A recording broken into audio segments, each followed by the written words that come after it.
Lusutan natin ito. Ah.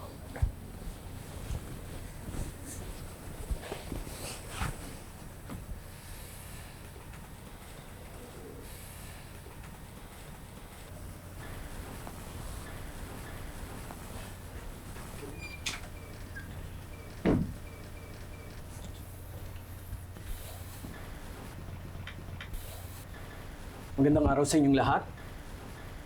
Ngayong araw na to ay nandito tayo para talakayin ang reklamo na isinampa ni Mrs. Lydia Soriano laban kay Father Anjo Ladera. Layunin ng preliminary investigation na to na i-determine kung may sapat na ebidensya o probable cause upang matuloy ang kaso na isinampa ni Mrs. Soriano sa korte. Mrs., meron po ba kayong karagdagang detalye kung bakit dapat kasuhan si Father Anjo Ladera ng negligence o violation of Article 2176 ng Civil Code? Sir, namatay po yung anak kong si Dina dahil sa kapabayaan ng paring yan. Lumapit po kami sa kanya dahil akala po namin makakatulong po siya sa amin. Sinabi ko po sa kanya na sinapian po na masamang espiritu yung anak ko. Imbis na pagalingin po niya, namatay po yung anak ko dahil sa kapabayaan niya. Paano niyo nasabing sinapian ang anak ninyo? Yung mga kinikilos po niya, yung mga sinasabi po niya.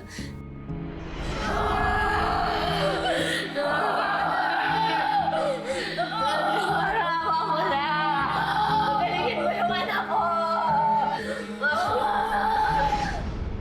Yung punong kahoy daw po, lason, sakit. Pinaparusahan daw po kami. Father Anjo, narinig ninyo ang pahayag ni Mrs. Soriano. Pwede bang ilahad ninyo ang inyong panig tungkol sa insidente? Wala po akong kinalaman sa pagkamatay ng anak ni Aling Lydia. Hindi ko po tinangka na gawin ng exorcism nung gabing iyon. Nung pumunta ko doon, ang intention ko lamang ay mag-conduct ng initial assessment para ma-determine kung sinasapian na nga ang bata o baka nagsasuffer sa physical o psychological na karamdaman.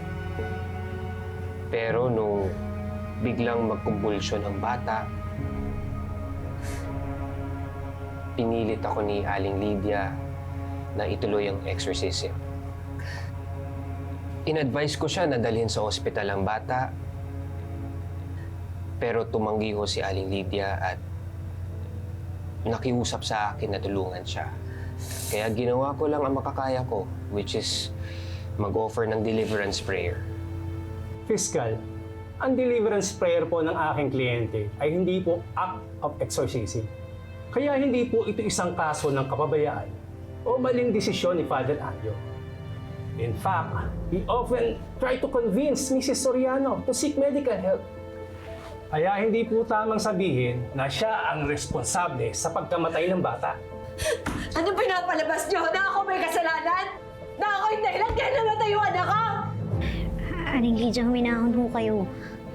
Hindi ho makakatulong sa kaso natin kung paiiralin niyo yung emosyon at galit niyo. Attorney, pasensya na po kayo. Hindi ko lang po matanggap yung paghuhugas kamay nila eh. Ako yung namatayan ng anak dito. Ako yung biktima dito. Ako yung agrabyado. Bakit parang ako yung nasisisi? Bakit di mo kasi aminin na may kasalanan ka? Gusto mo ba lumuhod pa ako sa'yo magmakaawa para nang aminin mo na may kasalanan ka?